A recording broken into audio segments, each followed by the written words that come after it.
Good morning, friends. Welcome back to Astrology Today and Tarot. My name is Mel Rose. This is the Tarot portion in the second half of my daily astrology vlog, which you can check out on my other channel, Astrology Today with Mel Rose. Over there, you'll find a description of the day's astrology as I have spelled it out here. Here, I'm going to discuss the tarot card that sits on the side of the page, and then I'll play another card that, in the context of today's astrology, may give us something more to think about. So, let's get into it.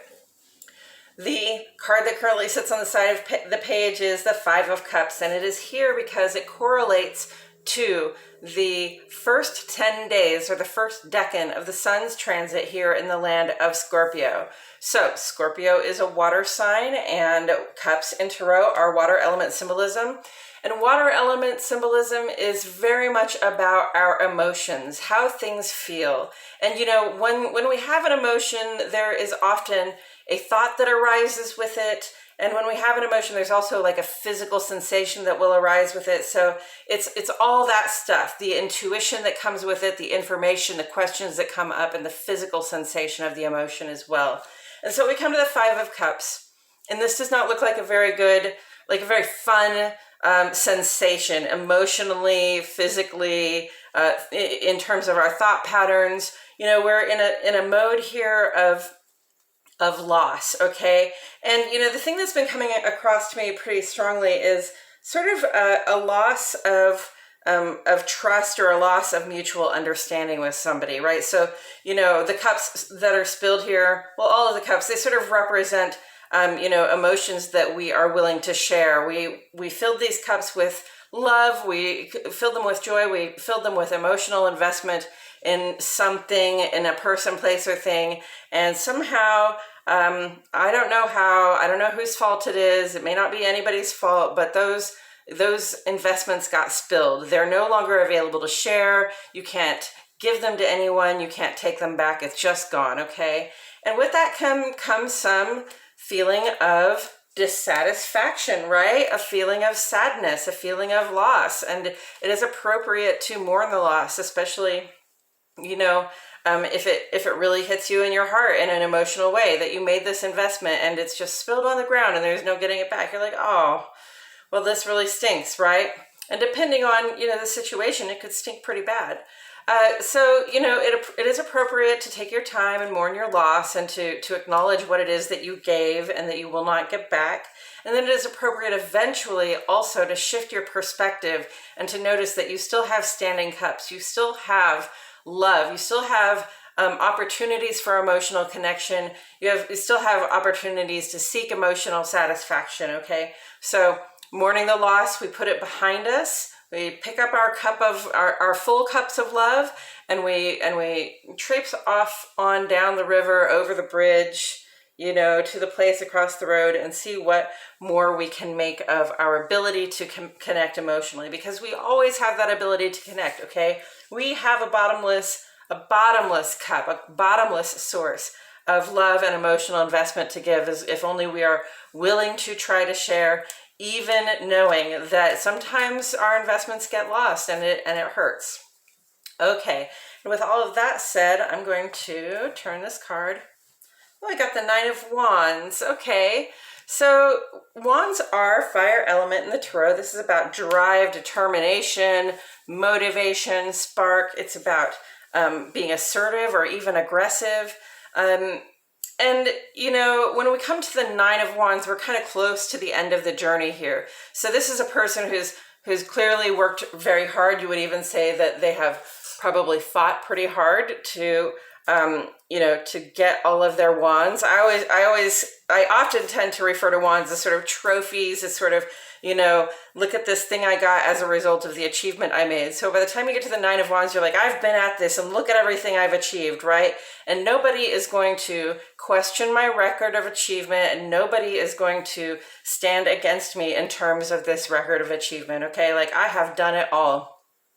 And it would be normal, well, first of all, you know, very good that you fought for something and that you made a lot of achievements, and that you, you know, that you have that satisfied feeling of having worked for something and really done a lot with it.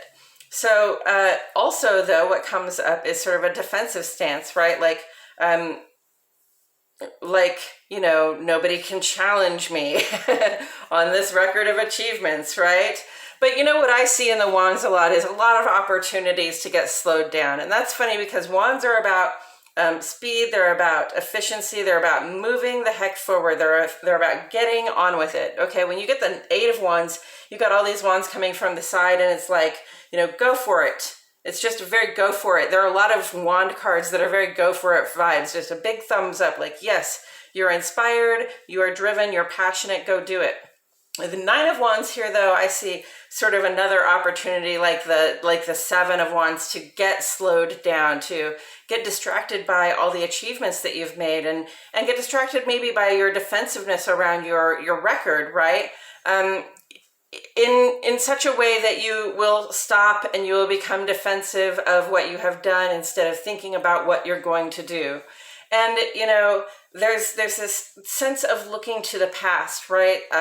Looking off in this direction and saying, yes, this is what I have done, but not really looking to the future, almost blocking your own view with your achievement from the future so that you're not really thinking about what comes next. And really what comes next is the Ten of Wands, where you make another achievement and now you're sort of so burdened with everything that you've done that you struggle to see the way forward or even to move forward, right? So understand that there is an ending coming to this cycle of achievement, right? And that doesn't mean an ending to achievements, you know, entirely. It really just means, you know, an ending to this cycle of achievements, meaning we're going to have to find something new to be passionate and driven about, okay? And looking over here, I don't see a lot going on in terms of fire, except that Mars is going to go retrograde in Gemini on Sunday. Okay, this Sunday, the 30th, in just a few days. So Mars is stationing right now. It's very stable. It's very stationary. It's a little bit unmovable. It's a little bit stubborn. I get a stubborn quality out of that Nine of Wands, right?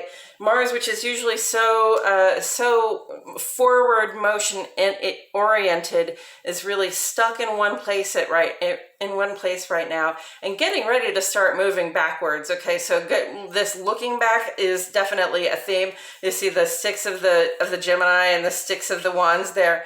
So very much, you know, this can be a time of building pressure to act. This can be a time of building desire to act, but not really feeling able to move forward, being kind of stuck in one place. And then when we start to move backward on the 30th, you know, there can be a lot of anxiety that's coming in for us now and then, and there can be a lot of, how do I say this? You know, just sort of tension around action, right? Crises of how to make action, not really understanding what we're supposed to do, feeling like we need to take action, but not knowing which route to take, having a couple of different, you know, completely different options and having to choose one, which can be a little bit difficult. Although Mars is usually the person for the job, Mars is bound to be a little bit less decisive and more dithering, more thinking about it, more talking about it, more trying to make plans and maybe not really getting so far with those plans. Okay, we're going to get a little slowed down.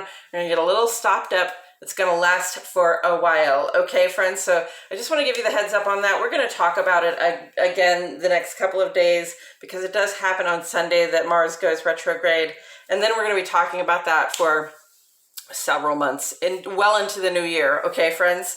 So be aware of that. Be aware of that sort of that sense of initiative just being slowed down or almost at a stop. That sense of momentum that you normally have. That sense of forward motion. You might just find yourself feeling a little frustrated when you want to take action on something and you really can't for some reason. So with all of that said, I'm going to put these two together.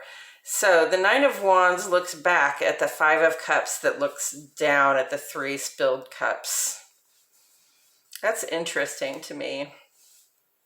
It's almost as though the Nine of Wands has been the Five of Cups. You know, they can sort of look back and they sympathize a little bit, like, yes, that was a loss, but, you know, look how much more you have to gain. Look how much more you have to do. It's almost an encouragement Not, you know, not that this person is going to go back in time and try to help this person, but more like, you know, sending a message like, you can make it, come on, let's go, you know, a little encouragement that there is more that you can do right now, you know, aside from simply acknowledging, mourning your loss. And that's not to say that the loss you're mourning is not worthy of your time and space and consideration. But, you know, if there are things to do, now would be the time to be trying to do them, right? You know, the last couple of days before Mars goes into retrograde, like, this is the time to take a little bit of initiative if you have it, okay?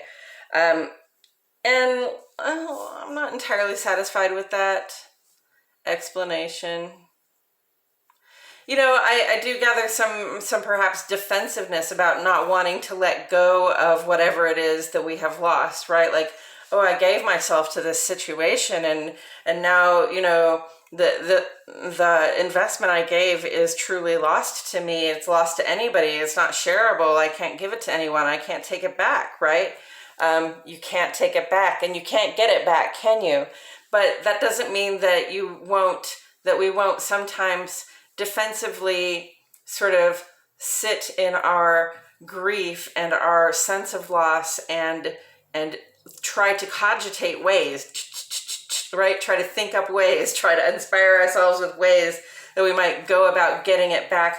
Or, you know, the other thing that comes up is not getting it back, but getting back at it, getting back at whatever it was that caused this emotional investment to be lost. Okay, so, you know, defensiveness or offensiveness, right? This sense of defensiveness, the sense of desiring to be able to defend ourselves, even though we're past that point, can drive us to do something offensive. It can drive us to do something aggressive. And, you know, Sun quincunx to Pluto, there is an adjustment being made here. I said Sun, I mean Mars. Mars quincunx to Pluto, there is an adjustment being made here between our sense of initiative and our desire for transformation, right? Our deep inside desire for transformation, but also like the whole universe's desire that we go through these transformations, right? There are adjustments being made between action and transformation right now, that say, you know, yes, there's action to be taken right here, but, you know, it may not be the action you would first guess at. Okay, it may not be the action you would normally take. If this is a situation where you would normally try to get back at somebody, get revenge, you know, then probably that's not the action you want to take right now, because we're doing transformed measures now, okay? Pluto's got all sorts of things going on saying, yes, transformation, it's a good thing, come along, let's go for it, okay? It may not be easy, but it will be worth it. It may not be easy, but it will be worth it. It may not be easy to try not to get back at people when they have hurt our feelings, but we have to really move on from that way of acting, and, you know, maybe just behave a little more defensively of our emotions, you know, in the future, just for future reference. Now that we've had this loss, say, okay, you know, next time, like, I'm not going to pour these cups for you if you're just going to spill them right away. So, you know, think about taking that approach rather than getting back at whatever it is or whoever it is that hurt you. And I believe that's what I have to say about it today, friends. Thank you so much for joining me. I truly appreciate your presence here. My name is Mel Rose, and I'll see you all back here tomorrow for more Astrology Today and Tarot.